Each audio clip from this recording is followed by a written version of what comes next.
আজকে সকালে রুটি বানাবো। এই যে প্রথমে আমি গরম পানি করে নিব। যেহেতু এটা গরম পানি করে নিয়ে আটাটা গুলাবো।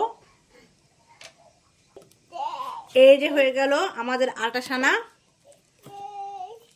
এখন রুটি বেলা হচ্ছে।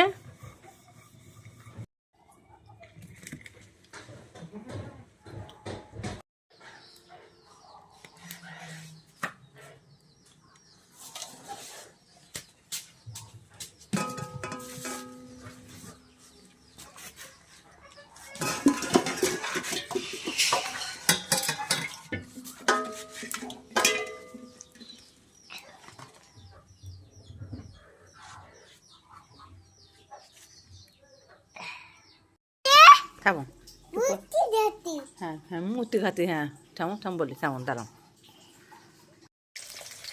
এখন ডিম ভাজা হচ্ছে, রুটির সাথে ডিম ভাজা।